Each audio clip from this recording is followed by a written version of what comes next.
Hello दोस्तों, मैं हूं Kashdeep Verma. Hindi voice notes YouTube channel में आपका स्वागत है। दोस्तों, आज के इस वीडियो में हम लोग सूफी एवं भक्ति आंदोलन के बारे में पढ़ेंगे। वीडियो स्टार्ट करने से पहले आपसे एक रिक्वेस्ट है, अगर अभी तक आपने हमारे चैनल हिंदी वॉइस नोट्स को सब्सक्राइब नहीं किया है तो प्लीज चैनल को सब्सक्राइब करें, बेल नोटिफिकेशन को ऑन करें ताकि आपको इंडियन हिस्ट्री के साथ साथ और भी अदर सब्जेक्ट के नोट्स के नोटिफिकेशन मिलते रहे। तो चलिए वीडियो स्टार्ट करते हैं।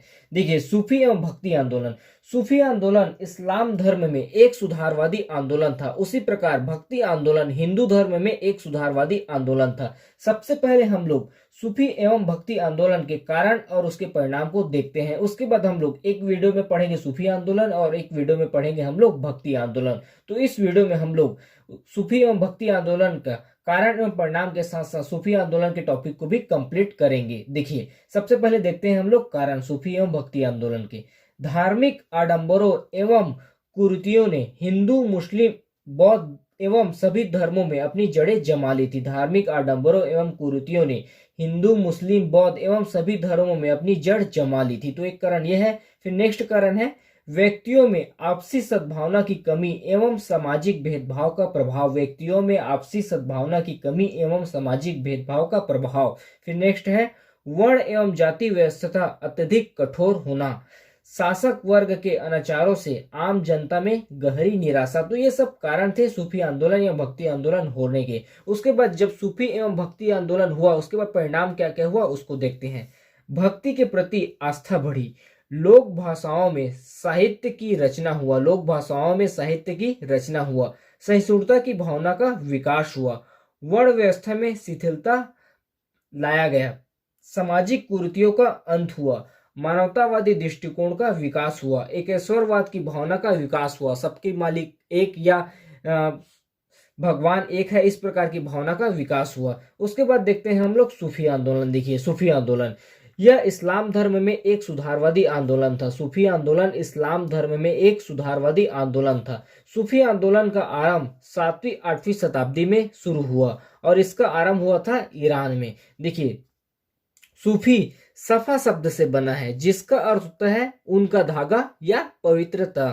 खानका, सूफी संतों के रहने के स्थान को खानका कहा जाता था।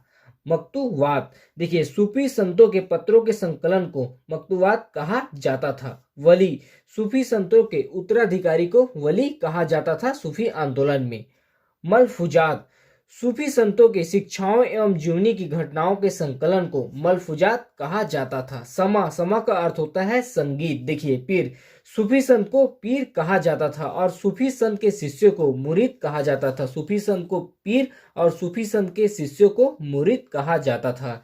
शरीयत, देखिए इस्लाम धर्म की कानूनी किताब को शरीयत कहा गया है और अबुल फजल के अनुसार 14 सूफी सिलसिले हुए हैं। सिलसिले का अर्थ होता है संप्रदाय। अबुल फजल के अनुसार 14 सूफी सिलसिले हुए हैं सूफी आंदोलन में और सिलसिले का अर्थ होता है संप्रदाय। उसके बाद हम लोग नेक्स्ट देखते हैं।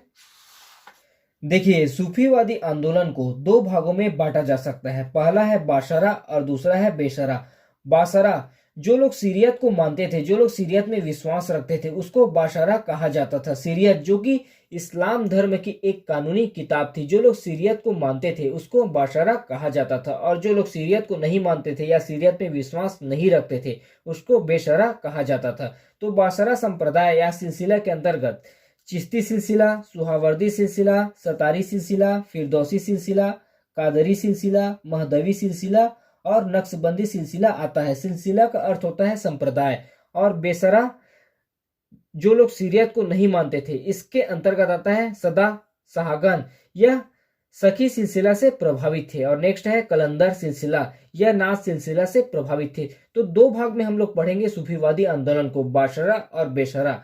बाशरा जो लोग सीरियत को मानते थे, सीरियत में विश्वास रखते थे, और नेक्स्ट है बेसरा जो लोग सीरियत में विश्वास नहीं रखते थे। तो सबसे पहले देखते हैं हम लोग ख्वाजा मोइनुद्दीन चिश्ती के बारे में। देखिए, यह संस्थापक थे भारत में चिश्ती संप्रदाय के।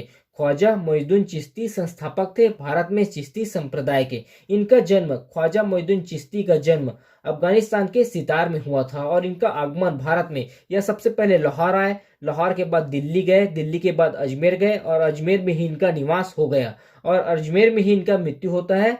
और जब यह अजमेर में निवास कर रहे थे तो उस समय अजमेर में पृथ्वीराज चौहान का शासक था। देखिए, ख्वाजा मोइनुद्दीन चिश्ती सबसे पहले जब भारत आए तो सबसे पहले ये लाहौर पहुंचे, लाहौर के बाद ये दिल्ली गए, दिल्ली के बाद अजमेर गए और अजमेर को ही अपना निवास स्थान बनाया। जिस समय ये अजमेर में थे, ख्वाजा मोइनुद्दीन चिश्ती जिस समय अजमेर में थे उस समय अजमेर में पृथ्वीराज चौहान का शासक था और इनका मृत्यु भी अजमेर राजस्थान में हुआ था। इनके दरबार में 2 बार सम्राट अकबर इनके दरबार में 2 बार गया था और यह प्रसिद्ध थे। ख्वाजा मोइनुद्दीन चिश्ती प्रसिद्ध थे, गरीब नवाज ख्वाजा साहब के नाम से प्रसिद्ध थे। देखिए, ख्वाजा मोइनुद्दीन चिश्ती ने धर्मांतरण अर्थात धर्म परिवर्तन को गलत माना और धर्म की स्वतंत्रता में विश्वास रखते थे। ख्वाजा मोइनुद्दीन चिश्ती धर्म परिवर्तन को गलत मानते थे और धर्म की स्वतंत्रता में विश्वास रखते थे।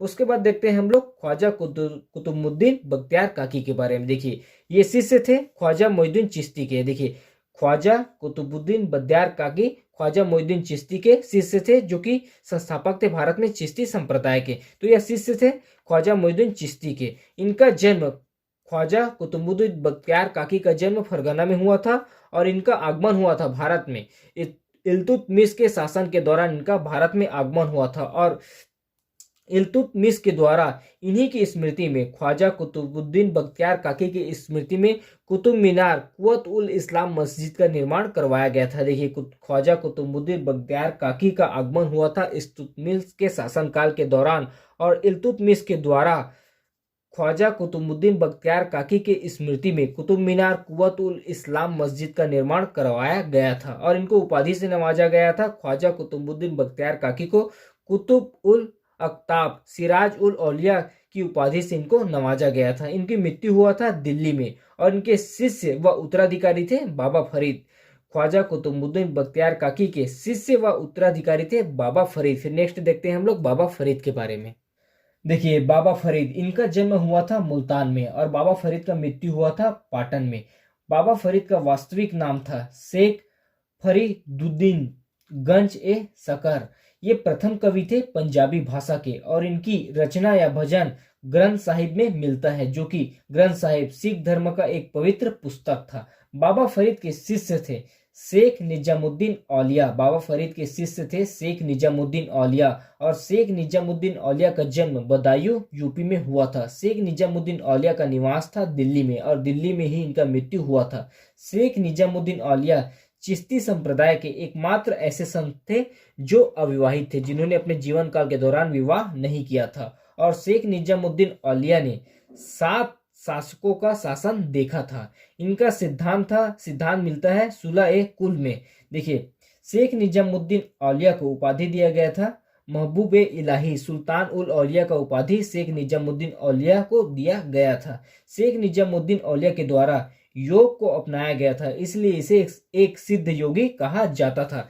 शेख निजामुद्दीन औलिया के शिष्य थे शेख सिहानुद्दीन उस्मानी, शेख बुरहानुद्दीन गरीब, शेख नासिरुद्दीन निराग देहली। देखिए, शेख निजामुद्दीन उस्मानी, इसको उपाधि दिया गया था आईना ये हिंद का। फिर नेक्स्ट है शेख बुरहानुद्दीन गरीब, इसको दक्षिण भारत भेजा गया था चिश्ती संप्रदाय की प्रचार के लिए और जाने के लिए मोहम्मद बिन तुगलक ने विवश किया था। इनके द्वारा चिश्ती संप्रदाय की नींव रखा गया था दक्षिण भारत में और दक्षिण भारत जाने के लिए मोहम्मद बिन तुगलक ने शेख बुरहानुद्दीन गरीब को विवश किया था। फिर नेक्स्ट है शेख नासिरुद्दीन निराग देहलवी, इनको घोषित किया था अपना उत्तराधिकारी। शेख निजामुद्दीन औलिया के द्वारा शेख नासिरुद्दीन निराग देहली को अपना उत्तराधिकारी घोषित किया जाता है। उसके बाद देखते हैं हम लोग शेख सलीम चिश्ती के बारे में। देखिए, ये अंतिम संत थे। शेख सलीम चिश्ती अंतिम संत थे चिश्ती संप्रदाय के।